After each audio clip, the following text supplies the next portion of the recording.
High friends, welcome to speak easy English with Raj channel. मी तुमचा मित्र राजेश पाटील घेऊन आलोय प्रोनाउन्सशिप 2 महत्त्वाचे टाइप्स. आज आहे डे 3. त्यामुळे डे 1 आणि डे 2 च्या ज्या लिंक्स आहेत त्या मी डिस्क्रिप्शन बॉक्समध्ये दिल्या आहेत. त्याबरोबर डे 2 चा जो होमवर्क आन्सर्स आहेत ते सुद्धा मी डिस्क्रिप्शन बॉक्समध्ये दिले आहेत. त्यामुळे ते तुम्ही चेक करू शकता. So without further delay let's get started now. First thing is day 1 मध्ये आपण सब्जेक्ट प्रोनाउन्स बघितले होते. डे 2 मध्ये आपण ऑब्जेक्ट प्रोनाउन्स तसेच पॉझेसिव्ह प्रोनाउन्स बघितले. आता डे 3 मध्ये आपण रिफ्लेक्सिव्ह प्रोनाउन्स तसेच डेमॉन्स्ट्रेटिव्ह प्रोनाउन्स बघणार आहोत. ट्रस्ट मी, हा व्हिडिओ खूप इन्फॉर्मेटिव्ह होईल, त्यामुळे या व्हिडिओ शेवटपर्यंत बघा. रिफ्लेक्सिव्ह प्रोनाउन्स शिकण्यासाठी एक आरसा समोर आहे असे समजा.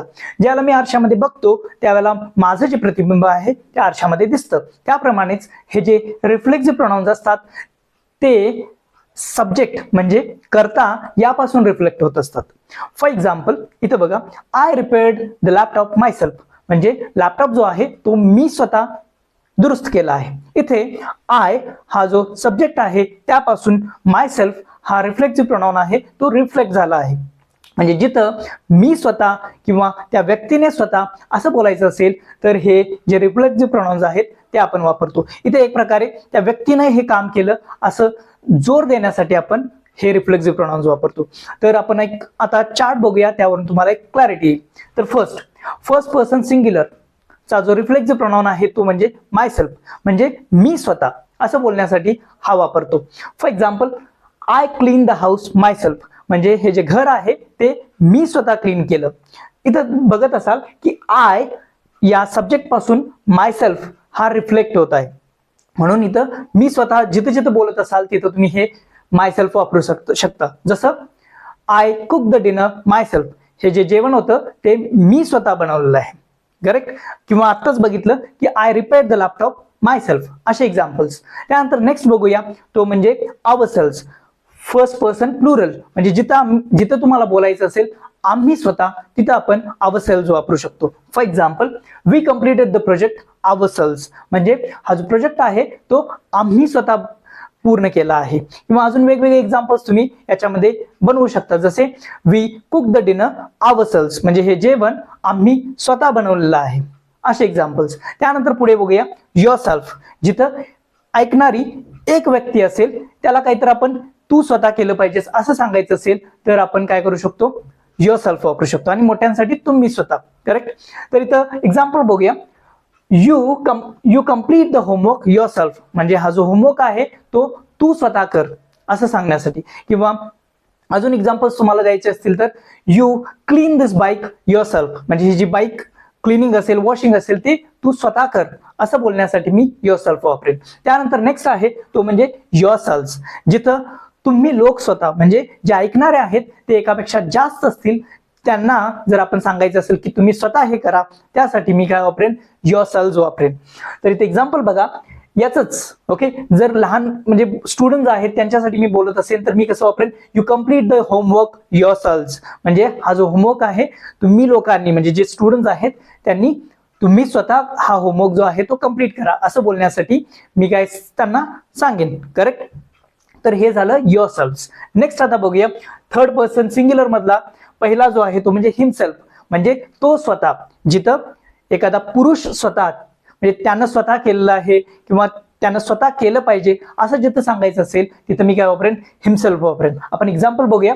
So he solve the puzzle himself, म्हणजे एक जे कोडं होतं त्यानं स्वतः सॉल्व केलं. किंवा अजून वेगवेगळे एक्झाम्पल्स तुम्ही इथं बघू शकता. जसं की ही रिपेअर्ड द लॅपटॉप हिमसेल्फ, हा जो लॅपटॉप होता हा त्याने स्वतः रिपेअर केलेला आहे. आणि अजून एक यात महत्वाची गोष्ट म्हणजे जर पुरुषाचं नाव सुद्धा असेल, जसं रमेश, विनय वगैरे वेगवेगळी नावं असतील, त्यांच्याबरोबर सुद्धा तुम्ही जे हिमसेल्फ आहे ते वापरू शकता. जसं याच एक्झाम्पलला बघा की Ramesh solve the puzzle himself, रमेशने स्वतः ते पझल सॉल्व केलं. असे एक्झाम्पल्स. नेक्स्ट बघूया आपण हरसेल्फ, म्हणजे ती स्वतः, एखादी स्त्री स्वतः एखादं काम केलं असेल असं सांगण्यासाठी आपण हरसेल्फ वापरू शकतो. Example, she cook the entire meal herself, म्हणजे हे जे जेवण, जे पूर्ण जेवण जे बनवलेलं आहे ते तिनं स्वतः बनवलेलं आहे. इथं सुद्धा जर एखाद्या स्त्रीचं नाव वगैरे असेल ते सुद्धा आपण लावू शकतो. जसं प्रिया, रिया वगैरे अशी जी नावं आहेत ती सुद्धा लिहू शकतो इथं. Example, Riya cook the dinner herself म्हणजे तिने स्वतः ते डिनर असेल किंवा आणि काही काम असेल ते तिनं स्वतः केलेलं आहे असं सांगण्यासाठी मी हरसेल्फ वापरेन. नेक्स्ट बघूया आता इटसेल्फ म्हणजे प्राण्याने स्वतः किंवा वस्तू स्वतः म्हणजे कसं की आता जर आता मेट्रो असेल किंवा लिफ्ट असेल त्या स्वतः हे मेट्रोचे दरवाजे वगैरे असतील ते स्वतः वगैरे बंद होतात तर त्यांच्यासाठी, किंवा प्राण्याने स्वतः, एक प्राणी असेल म्हणजे डॉग असेल कॅट असेल त्यांनी स्वतः काहीतरी केलं असेल असं सांगण्यासाठी मी काय वापरेन इटसेल्फ. इथे एक्झाम्पल बघूया. द कॅट क्लीन्ड इटसेल्फ म्हणजे जे मांजर होतं त्याने स्वतःला काय करून घेतलं, साफ करून घेतलं. असं तुम्ही वेगवेगळे एक्झाम्पल्स बनवू शकता. किंवा the metro doors closed itself म्हणजे जे मेट्रोचे डोर होता तो काय झाला, मेट्रो डोर क्लोज्ड इटसेल्फ. याचा अर्थ काय, तो स्वतःहून तो दरवाजा ऑटोमॅटिकली ते असतात ते बंद झाला असं सांगण्यासाठी मी काय वापरेन, इटसेल्फ वापरेन. क्लिअर. नेक्स्ट आता बघूया देमसेल्स म्हणजे एकापेक्षा जास्त जे प्राणी आहेत, व्यक्ती आहेत किंवा वस्तू आहेत त्यांनी स्वतः असं काहीतरी केलं असेल ते बोलण्यासाठी मी काय वापरेन, देमसेल्स वापरेन.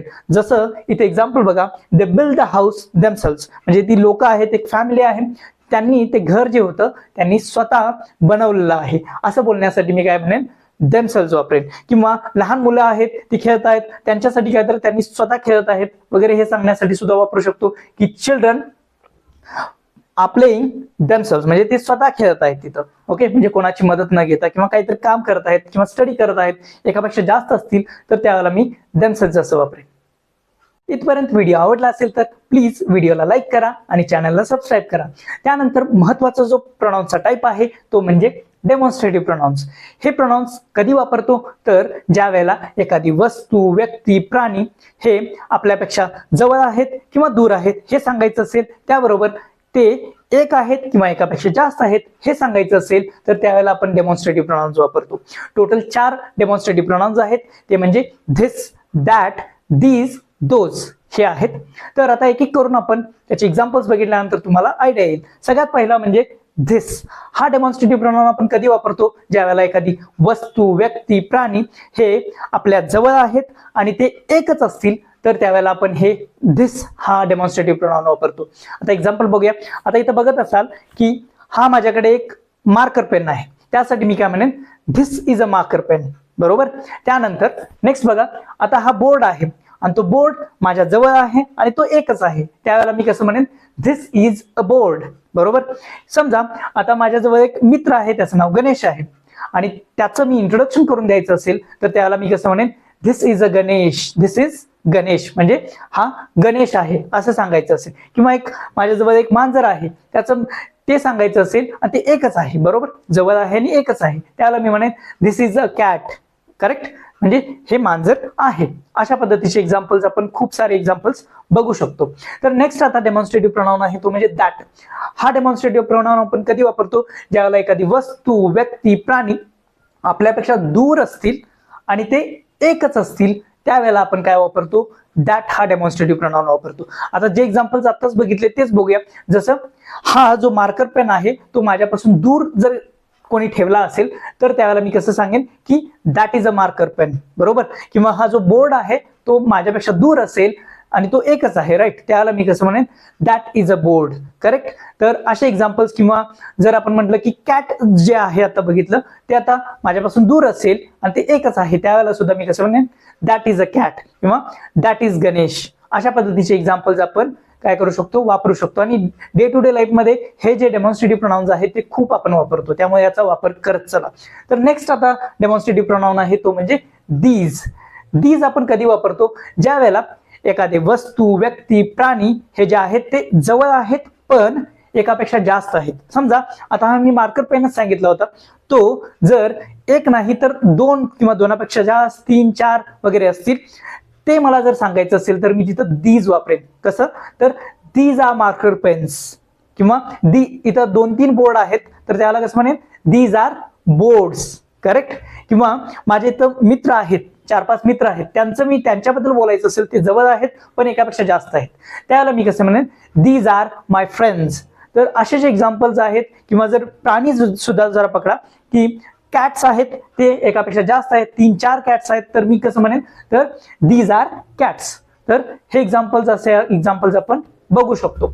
नेक्स्ट आता डेमॉन्स्ट्रेटिव्ह प्रोनाउन आहे तो म्हणजे दोज. आपण दोज कधी वापरतो? ज्यावेळेला एखादी वस्तू, व्यक्ती, प्राणी हे आपल्यापेक्षा दूर आहेत पण ते एकापेक्षा जास्त जर असतील तर त्यावेळेला आपण हा जो दोज हा डेमॉन्स्ट्रेटिव्ह प्रोनाउन आहे तो आपण वापरतो. आपण एक्झाम्पल बघूया.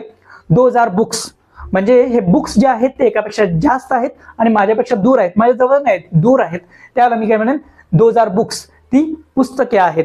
किंवा जसं मी कॅट्सचं सुद्धा सांगितलं, कॅट्स आहेत, एकापेक्षा जास्त आहेत आणि ते दूर असतील तर मी कसं म्हणेन? Those are cats. Correct. Those are dogs. किंवा माझे फ्रेंड्स जे आहेत ते माझ्या जवळ नाहीत, दूर आहेत आणि एकापेक्षा जास्त आहेत, त्याला सुद्धा मी कसं म्हणेन?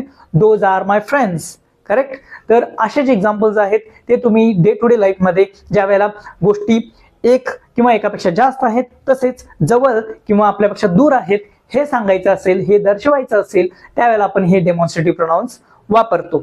आय होप हा कन्सेप्ट तुम्हाला क्लिअर झाला असेल. तर मी इथं एक चार्ट सुद्धा बनवलेला आहे, तो तुम्ही बघू शकता की नियर म्हणजे एखादी वस्तू जवळ असेल आणि ती सिंग्युलर असेल त्याला आपण धिस वापरतो, आणि एखादी वस्तू जवळ असेल आणि ती एकापेक्षा जास्त म्हणजे प्लुरल असेल तर दीज वापरतो. त्यानंतर एखादी वस्तू किंवा व्यक्ती किंवा प्राणी जे आपल्यापेक्षा दूर असतील फार, करेक्ट, आणि सिंग्युलर मध्ये असतील म्हणजे एक असतील त्याला मी दॅट वापरेन. आणि ज्या वेळेला एखादी वस्तू, व्यक्ती, प्राणी जे माझ्यापेक्षा दूर आहेत आणि ते प्लुरल मध्ये आहेत म्हणजे एकापेक्षा जास्त असतील त्यावेळेला मी दोज हा जो डेमॉन्स्ट्रेटिव्ह प्रोनाउन आहे तो मी वापरेन. सो आय होप हे जे डेमॉन्स्ट्रेटिव्ह प्रोनाउन्स आणि रिफ्लेक्सिव्ह प्रोनाउन्स आपण आज बघितले ते तुम्हाला क्लिअर झाले असतील. जर हा डे 3 चा व्हिडिओ तुम्हाला आवडला असेल तर प्लीज व्हिडिओला लाईक करा, चॅनलला जास्तीत जास्त मित्रांबरोबर शेअर करा आणि चॅनलला सबस्क्राईब करा. So happy learning and keep watching.